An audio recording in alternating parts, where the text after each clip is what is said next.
Hi, my name is Jeremy Glazer. I've been a music teacher now for 17 years, and I want to create a series of videos teaching sort of the basics of music theory in a way that hopefully people that don't need a lot of detail want to understand how it works. Sort of how I understand it, how I've been teaching to my students over the years. So stick around and hopefully we'll cover topics you might need a little bit of help with. Anyway, starting with the basics, we're going to talk about the octave and how that works. Um, Basically, if you were to take a string and stretch it out, and you got C3 in this case, um, okay, you cut the string in half, stretch it again, you now get C4. Cut it again in half again, stretch it again, you get C5. And you could continue doing that into infinity, theoretically, until a string breaks, I suppose. People are shocked to learn that music can theoretically go to any high note, any low note. There is no limit. Much lower or higher than the piano can go goes well outside human hearing. So there's not much point in making an instrument that can do that. As far as I know, the piano is, I believe, the widest ranging instrument. There might be a pipe organ that can go further. I'm not familiar with it actually, but there's no, as far as I know, no orchestral instrument that goes below or above the piano. I've seen some videos on YouTube of world record holders, people that can sing above the range of the piano, but that's very, very bizarre. Anyway, so if you take the piano, for example, the first C on the piano is C1, genius, right? And then the next one is C2, the next C is C3, 4, 5, 6, 7, 8, all the way up to the top. This is how piano tuners do it. This is how all of music is done, regardless of whether it's on the piano. That's what that note is. It is an exact frequency. And then if you take that octave, say for example C4, and you divide it into 12, yes, 12 like 12 inches, there ain't no metric system in music, 12 equal pieces, you get the 12 notes of a music scale, all the way up and down the piano. This is called equal temperament, and that is what pretty much all music we hear today does, is all of the notes are theoretically an equal distant apart. Piano and mallet instruments and organ, things like that, are stuck doing that. Violin, singing, certainly. Some other instruments are capable of nuancing a little bit, but for our purposes, those are the 12 notes of the scale. The next thing to talk about is how music is written. It is using clefs. For example, we have on piano the treble clef and the bass clef. And clefs are at the same time very simple and very complicated. They're not complicated, they're just difficult to learn. Uh, Treble clef, for example, is literally just the letter G. It is circling the G line, telling you, the reader, this is G. That's all it's doing. Then all you have to do is count up and down from that. The bass clef is the F, and the little dot on the end of it and the two little dots inside are telling you where F on the piano is. And by the way, the treble clef G means this G, which is G4. The bass clef F always means F3. So there's also other clefs. There's the alto clef, which is used by viola and mandolin. There's the tenor clef, which is used occasionally by bassoon, cello, trombone, bass, which I'm a bass player and I always hated having to read tenor clef. We don't have to do it very often. There's also a few others that we never see before. If you're a piano student, you can be very grateful that you only need to learn treble and bass. And in fact, almost all instruments use just those two.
Okay, so what notes are in music? Well, the most basic element of music is the scale. That's what, when we talk about tonal music, which is 99% of the music you've ever heard, probably more than that. It's all of the music that most people like. I'll get into atonal music another time. Uses a scale of some kind. The most basic one is major. For example, C major, made famous in the Do Re Mi song. Do Re Mi Fa Sol La Ti Do. That's those little words are called solfege, by the way. And the major scale is made up of a sequence of intervals, whole steps and half steps. A whole step between C and D, and then another whole step between D and E, a half step now between E and F, whole step G, whole step A, whole step B, and then finally a half step C. It's this combination that gives the scale the direction that the notes want to go in. For example, the B always wants to resolve to a C. Does that mean it should always resolve to a C? No, but it musically wants to. So if you want to give the audience what it wants, you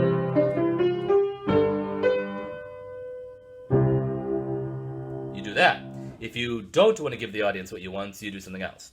We're going to talk when we get into chord progressions, setting up expectations and delivering on them, whether you want to do what the audience wants or not. The other important scale is the minor scale. There's actually 3 different versions of these. The minor scale would be if you, for example, were in the key of C, all white keys. I'm going to stick to that for now just because it's easy.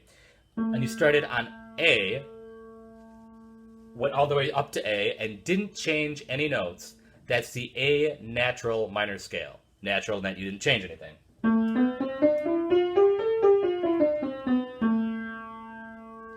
Yep, and then there's the harmonic major scale, where we raise the 7th note both times going up and down.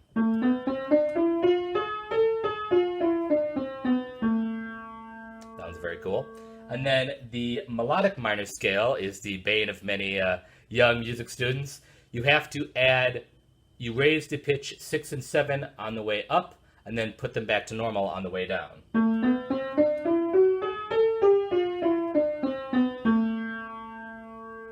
So a couple things about keys and scales, major and minor, for example. People can sometimes get the mistaken idea that major means happy and minor means sad. I mean, certainly they sound that way, but it would be, oversimplification is not a strong enough word to say major is happy, minor is sad. There are many, many sad songs that use a major key, and many, many happy songs that use a minor key. It is a way oversimplification to, I'm going to write a happy song, it's got to be in major. Absolutely not. There's no rule for that. So that's for the key of C major and A minor. To do all the other keys, you simply change the starting note and do the same intervals going up and down. For example, D major, we still have to do the same sequence. And so on and so forth, starting on every note. It's the starting note, then the combination of half steps and whole steps that make it a major or minor scale. And it has to be the exact same every time.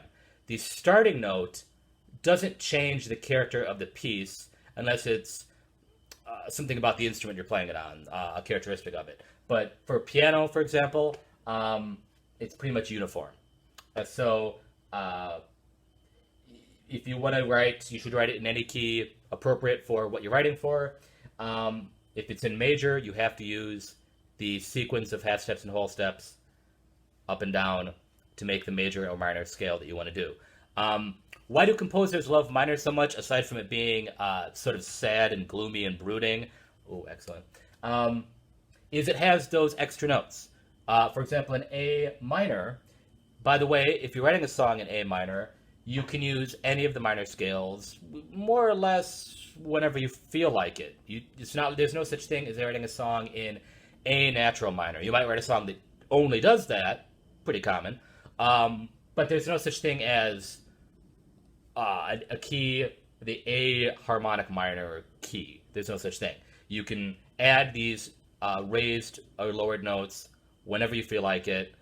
Well, maybe not whenever you feel, whenever it's appropriate for the music, I suppose, and without breaking any music rules. But because you have those extra notes, you have access to more melody notes, and you have access to many more harmony notes. Many more chords are available. So composers love minor because major can end up being sort of sicky sweet sometimes to people. But minor has a lot more going on. There's more depth you could do. But of course, again, now I'm being way oversimplified. The next thing I want to explain is a chart we use in music called the circle of fifths. It basically is a diagram that shows you all of the key signatures that we have and identifies them for you. Drawing one of these is sort of a fundamental skill that every musician should know how to do. I remember music theory class in college.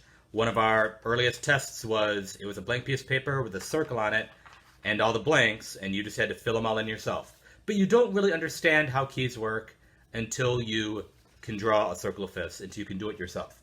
Anyway, so first thing we need to have is the order of sharps and flats. I'm using a pencil, by the way, because I don't want to tell you how many takes I've done making a mistake on this, usually spacing it out or scribbling. Anyway, so the order of sharps is F, C, G, D, A, E, and then B.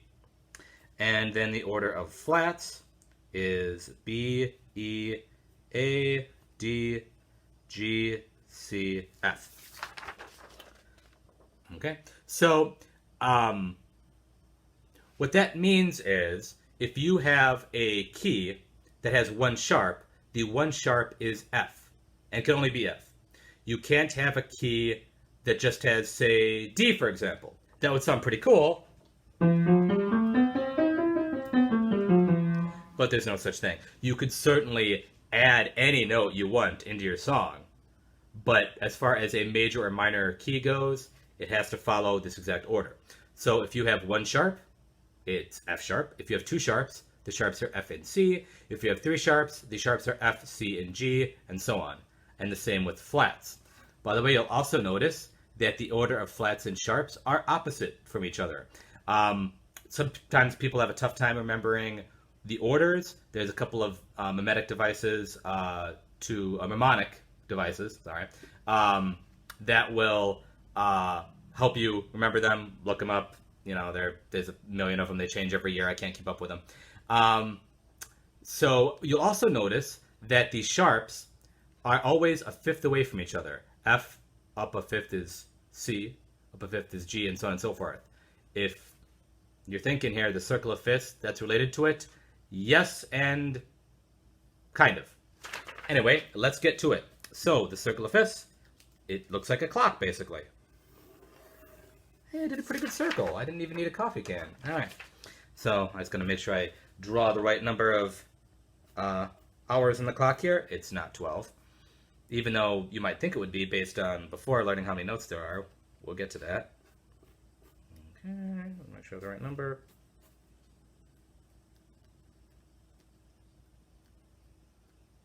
Yeah, I'm good. Okay, so we have all the little ticks. We just need to fill them in.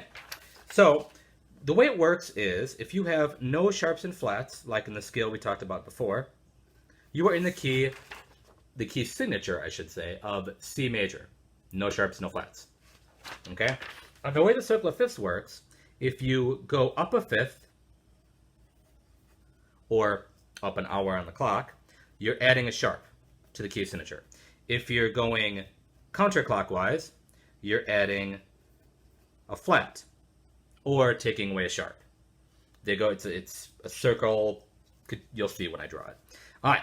So, for example, if we have one sharp, you go a fifth above C, which is G. Okay? And then I'll just fill in the rest. 2 sharps, 3 sharps, 4 sharps, 5 sharps, 6 sharps, and 7 sharps. No one likes playing in a key with 7 sharps. If you just don't. It's not nice. I know it's there, but it's not nice to do. Anyway, so all we have to do is continue adding a fifth to it. So a fifth above G is D, a fifth above D is A, and then E, and then B. Now this one's important. A fifth above B, a perfect fifth I should say, we'll get into intervals later, what that means. A fifth above B is F sharp. Because we have 6 sharps in this key, the first sharp is F, has to be F sharp. Don't put in just F, because that is wrong. It's a different key on the piano, it's a different note, you're just playing wrong, you're not even close. I mean, you're 1/12 away from being correct, which is as much same distance between B and C, for example. You don't want to do that. And then 7 sharps is C sharp major. A little hint here is I always remembered that 0 flats and 0 sharps is C major, and then 7 sharps is C sharp major. I'm sure there's a math reason for that. It just happens to make it easier to memorize, and then you just kind of fill in counting up or down a fifth as you go if you need to do this from memory. Anyway, so we have all the sharps figured out. Now let's do the flats. So we're going to go counterclockwise. 1 flat, and then we go down a fifth from C is F. You see now why this one down here had to be F sharp. It can't be F because F goes up here. We would be doubling ourselves. Obviously, they can't be the same key. All right, 2 flats, 3 flats, 4 flats, 5 flats, 6 flats. Great America. And then 7 flats. Okay, so a fifth down from F is not B, is B flat, because of course we have 2 flats, the first of which being B. Okay, we continue downward. We have E flat, we have A flat, and oh, this is weird. We don't have any more blanks, but we have key signatures left. Oh, 7 sharps is the same as 5 flats, D flat major. Because they're the same note on the piano, they're the same spot on the circle. Okay, they overlap. Makes life a little easier. Well, it doesn't make playing them easier. Then, of course, we have G flat. I drew my G badly. Let me fix that. And then C flat. Amazing. Again, C flat is all the flats. C sharp is all the sharps. So we have these 3 in the bottom that overlap, which is pretty cool. Now, you might ask yourself, well, okay, which one do I do? Do I write my song in the key of B or the key of C flat? Well, let me tell you, if you're writing for piano, don't do C flat. Just don't. But for wind instruments that transpose, we'll get to that later, you might consider writing it in C flat then, because they don't want to go into sharps. Generally, strings like sharp keys because they're easy to play, and winds like flat keys, again, very generalization sort of thing. Any professional player can play in any key, but it is true that if you write a string quartet in G major or a G flat major, same notes, just one key different, they will sound vastly different, especially played by amateurs, but even played by professionals, simply because it'll sound different. Flats will have a more subdued sound. Anyway, so here's my circle of fifths. I love my childish handwriting. I should have used a crayon and done like this. But anyway, so I hope that explains how that works. Of course, you can find circle of fifths online, print it out, keep one with you. Sometimes they also show the minor keys. The way the minor keys work is the minor is always the 6th degree of the scale. So, for example, the 6th degree of the C major scale is A. All you have to do is count 2 letters in the key down from the original, or count 6 up, however you want to do it, and you get to the relative minor, which is the same key signature, but a different key. How do you identify a piece of music, what key it's in? By the key signature and by the resting note. What is a resting note? typically the last note of the melody. If it's a literal song that people sing, pretty much always that's the last note that is sung. Generally, if it's in the key of G major, the last chord will be a G major chord. But that, again, oversimplified. And there can be probably room for discussion, debate on some songs, what key it's in. Ultimately, it only matters for analysis purposes, but it is important to understand how these things work. Well, I hope you learned something today. Like and subscribe. I'll talk to you later. Thanks. Bye-bye.